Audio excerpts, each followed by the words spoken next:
Welcome to the video. My name is Anna, and in this video I'll talk a bit about some of the way art impacts my mental health. Here's a short summary of the topics I'm going to mention, about ways art helps my mental health, and ways that art can also be challenging to my mental health. But first, I want to talk a bit about the painting you're seeing me working on in the footage.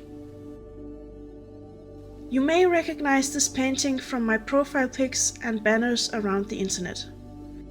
The decision to draw and paint this painting was very impulsive, and I still managed to film 2 angles.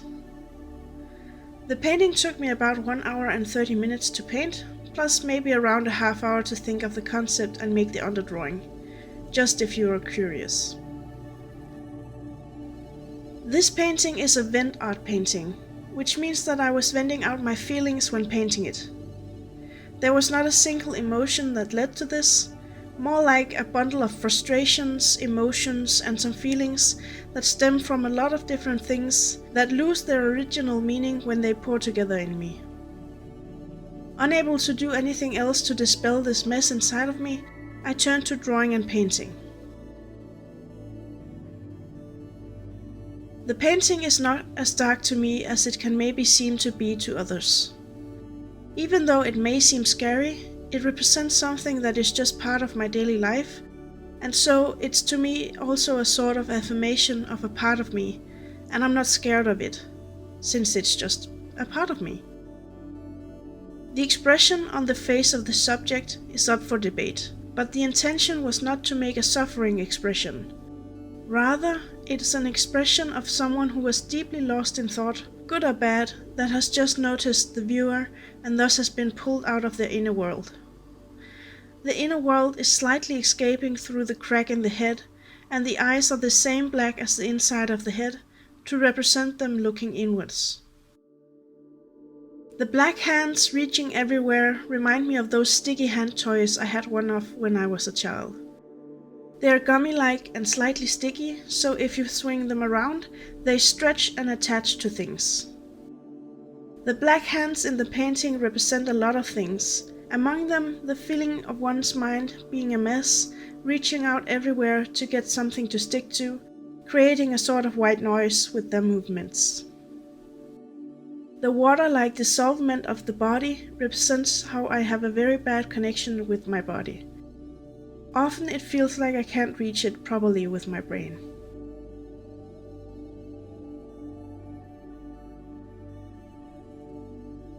I have already been touching a bit on the subject of my mental health and my art, because the painting I'm painting is very relevant to that. Now I want to talk a bit more generally about how art mostly benefits and sometimes gets in the way of my mental health.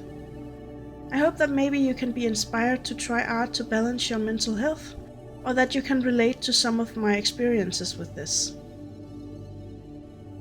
I personally have a sensitive mental health.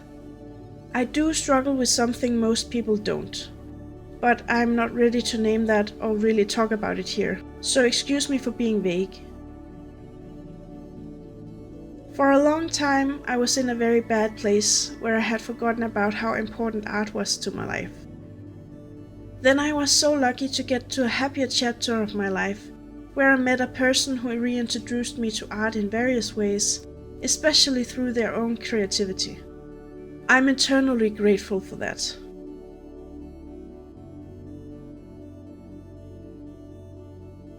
When I started drawing again, it was often a big struggle, because my perfectionism took over and hindered me from making marks. I was way too stiff and scared to do anything. Over a long period of time, I'm talking years, I slowly chipped away at my perfectionism to a point where it's no longer such a big hindrance to me. A big step in this process was my decision some years back, I don't remember exactly when, that I should draw every day. It didn't mean that I had to draw anything good or meaningful every day. If I really didn't feel like drawing, I would just put down an X on the paper. The important thing is that I had the sketchbook in front of me with the pencil in hand, giving my creativity a chance to strike. Oftentimes, when I had thought I was too tired or really didn't feel like drawing, just getting the tools out would bring my creativity to life, and I would find that I wanted to draw after all.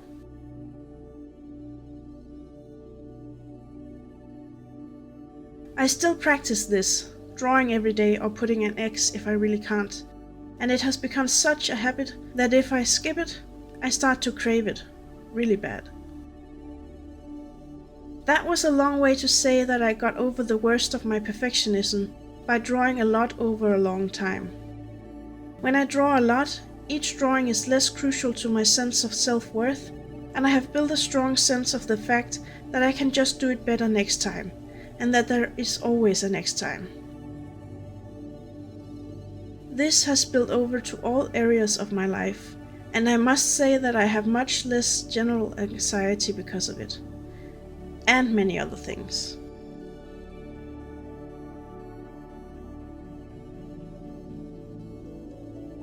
But all this about overcoming perfectionism was to get to a point where I can really focus on the process of making art. This ability to lose myself in the creation of an artwork is so important to me. I can remove myself from all my worries for a while and just worry about where to put the next mark or which color to mix next.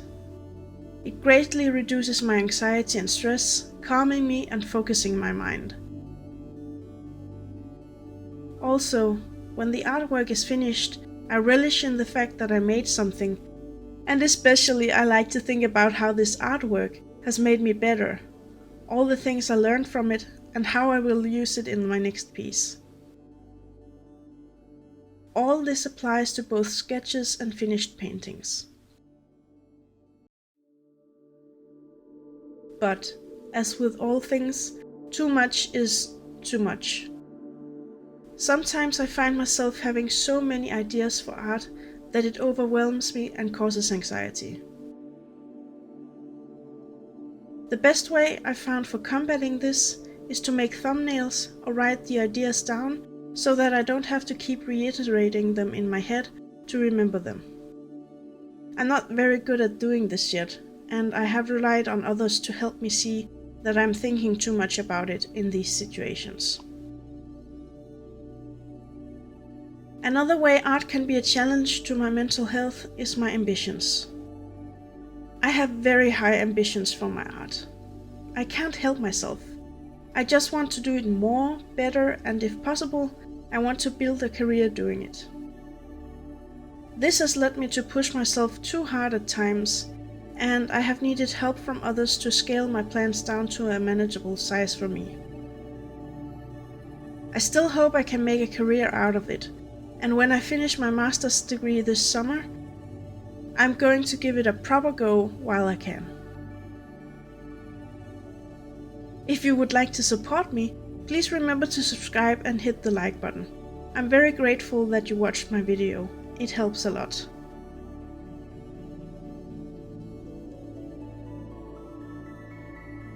Before I say goodbye, I just want to sum up the main points of the video. I find that art helps my mental health in a lot of ways, including, but not limited to, venting cluttering emotions and feelings out of my system, combating perfectionism by learning again and again that there is always next time. Art gives me a mental break from all the worries and responsibilities of life, which reduces my anxiety. And art gives me the rush of making something and getting better at something. On the other side, art can also be a challenge to my mental health. By my creativity overwhelming me with ideas, and my ambitions being too high.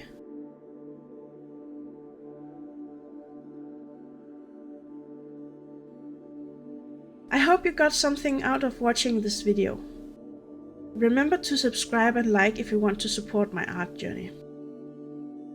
I really hope you're doing well and that you had a good time watching this video. Maybe you learned something from it or could relate to something in it. Or maybe you want to try to draw every day to curb your perfectionism now. I don't know. I hope you just got something from watching this. I had fun making it. See you in the comments or in my next video. Goodbye!